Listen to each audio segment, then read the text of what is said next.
yang masih harusnya usianya belajar. Ya setuju sih. Kan anak-anak itu meniru apa yang mereka lihat kan. Nah, memang kita perlu bener-bener parenting yang bagus pertama.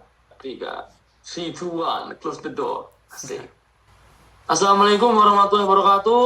Waalaikumsalam Waalaikumsalam warahmatullahi warahmatullahi wabarakatuh. wabarakatuh.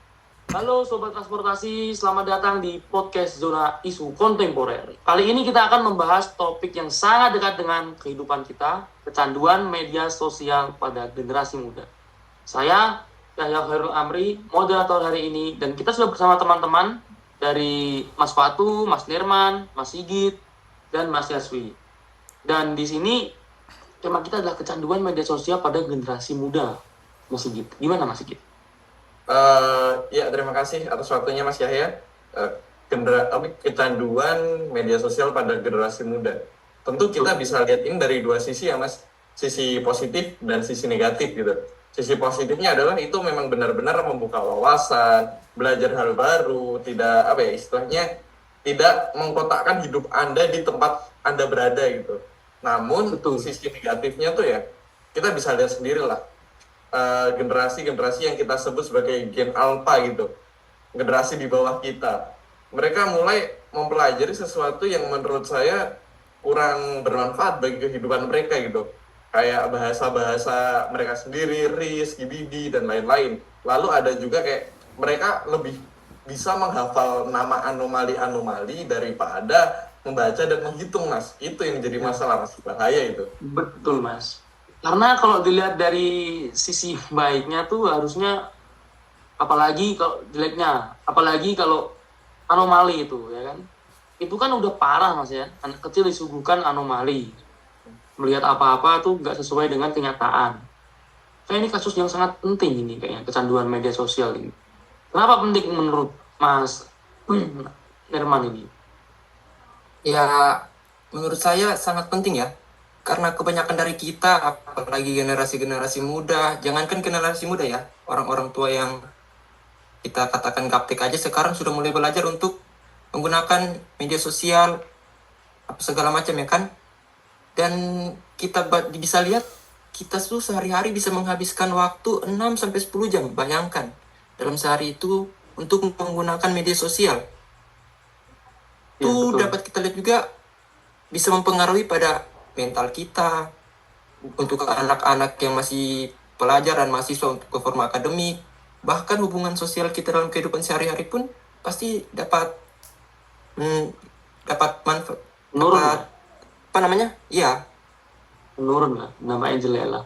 Ya saya setuju tuh dengan Mas Nirman ya, karena betul juga tuh orang-orang tua tuh dimana dia malah jadi lebih menghabiskan waktu dengan gadget daripada dengan anaknya kan, lebih fokus dengan gadget. Terus sesuai topik kita ini untuk generasi muda pun juga mereka juga performa akademik berkurang itu sangat setuju. Apalagi mungkin peningkatan ini karena COVID-19 juga, karena kita di rumah saja. Betul begitu Mas Yaspi? Betul banget Mas Yahya. Sejak pandemi COVID-19 meningkat, semua orang dipaksa berada di rumah dan mengandalkan gadget di kehidupan sehari-harinya Mas. Tren ini juga sudah menjalar ke seluruh dunia Mas, termasuk negara kita Mas. Bener banget apa yang dibilang sama Mas Yaswi tadi. Jadi masalah ini udah masuk ke semua wilayah, apalagi di Indonesia, dan khususnya tuh mereka terdampak di anak-anak yang masih sekolah gitu loh. Anak-anak yang masih harusnya usianya belajar, malah mereka lebih banyak membuang-buang waktu di di scrolling sosial media, entah itu TikTok, YouTube, maupun sosmed-sosmed lainnya. Dan mungkin kecanduan ini muncul karena adanya algoritma-algoritma yang ya tergantung algoritma-algoritma yang muncul, dan mereka tidak bisa menyaring algoritma atau konten-konten yang muncul tersebut. Ditambah orang tua yang tidak aware terhadap anak-anaknya, apa yang mereka konsumsi sehari-hari, apa yang mereka nonton tiap hari. Itulah yang mungkin menjadi salah satu penyebabnya gitu loh. Betul Mas, bagaimana media sosial ini membuat kecanduan itu tuh memang karena fitur scroll tanpa henti tentunya ya. Oke, berarti dari penjelasan tadi juga kita bisa melihat masalah ini cukup serius ya.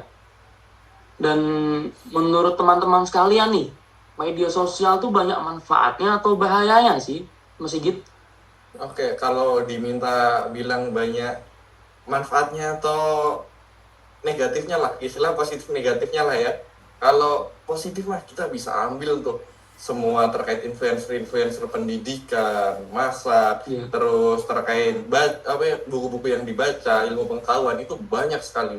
Namun sekali lagi, seperti yang dibilang Mas Yahya, Mas Yasfi tadi, ada pergeseran kebiasaan setelah COVID itu.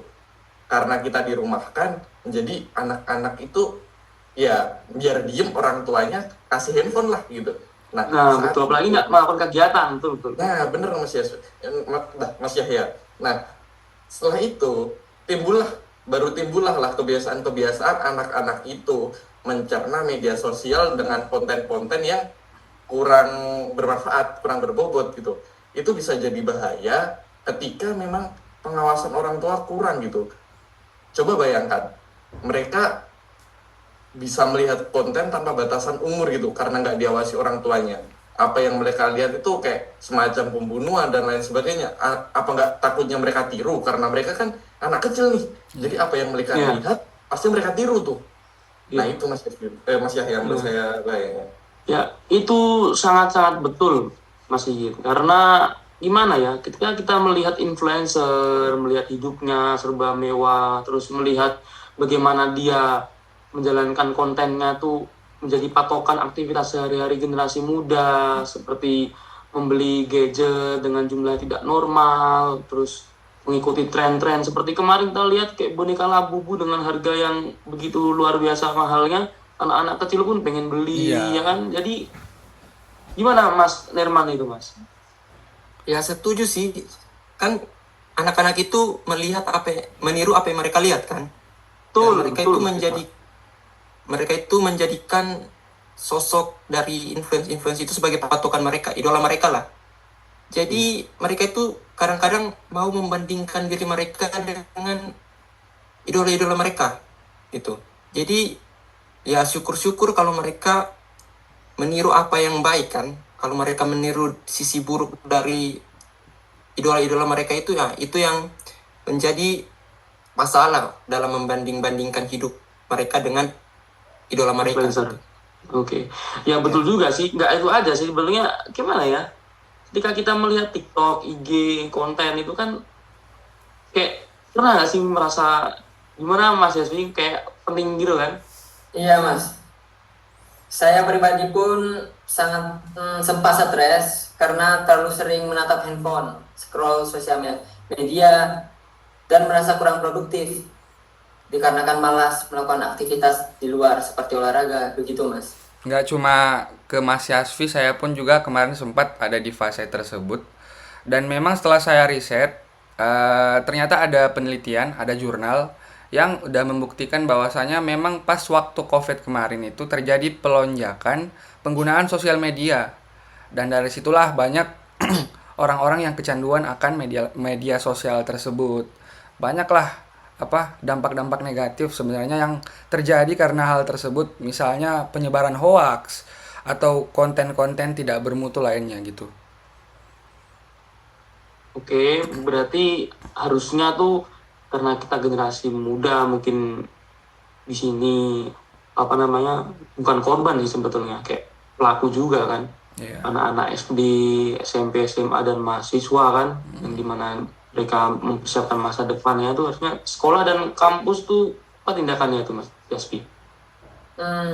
Menurut saya Mas, mulailah dari sekolah maupun universitas dulu dengan cara membuat program literasi digital dan digital detox gitu Mas. Ya, benar. Dan juga kita harusnya tahu, orang-orang pengguna tahu, tapi mungkin anak-anak masih belum tahu. Kalau misalnya aplikasi-aplikasi sosial media itu ada fitur biar kita bisa ngebatasin pemakaian kita sehari-hari gitu loh. Dan sebenarnya yang paling penting adalah kontrol orang tua itu sendiri.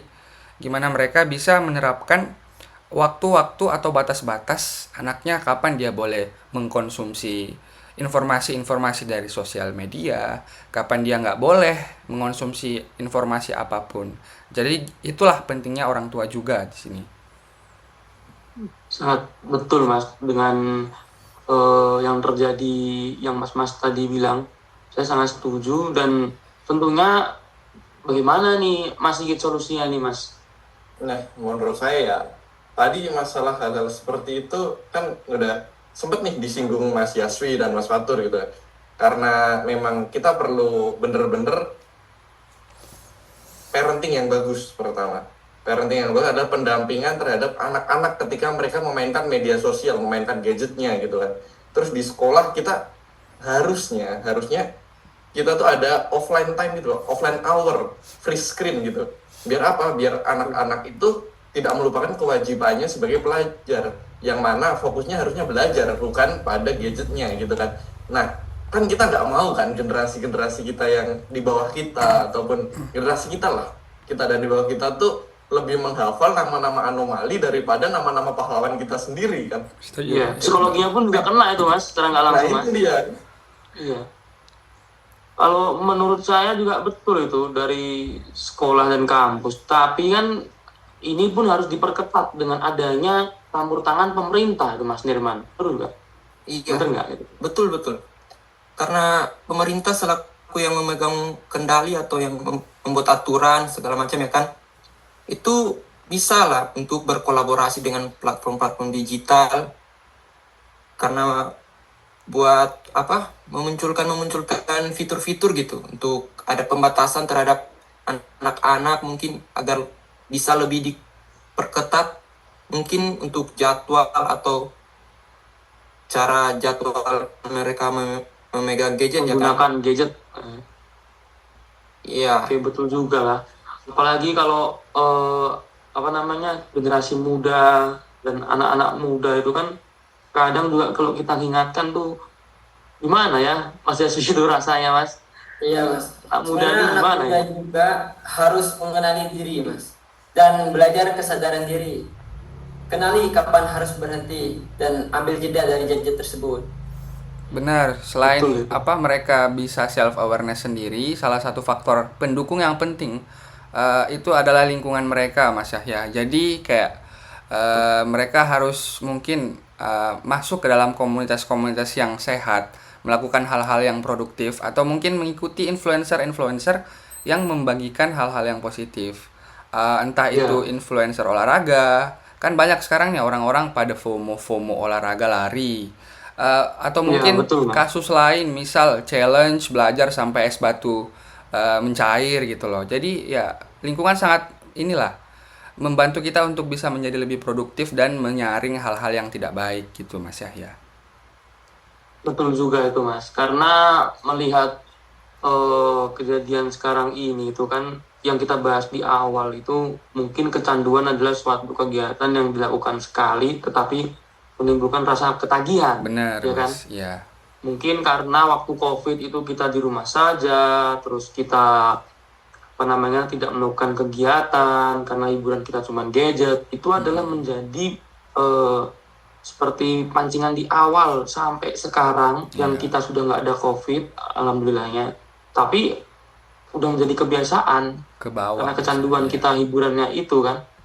Benar-benar juga sekarang sudah ada FOMO anak muda yang bagus menurut saya, kayak jogging culture pagi-pagi ya kan, walaupun FOMO kayak share di Snap IG, Strava. Yang penting hal itu menjadi kebiasaan baik dan nggak apa-apa sih kalau FOMO, tapi harus berkelanjutan, jangan cuma sekali aja. Betul. Dan ternyata banyak sekali pemahaman mendalam atau insight yang kita dapat hari ini. Kecanduan media sosial bukan cuma soal waktu, tapi soal kesehatan mental, produktivitas, dan masa depan kita tentunya. Jadi yuk jadi pengguna yang bijak. Terima kasih sudah menyimak podcast kita kali ini. Sampai jumpa di kesempatan berikutnya. Bye. Assalamualaikum warahmatullahi wabarakatuh. Waalaikumsalam warahmatullahi wabarakatuh. Waalaikumsalam.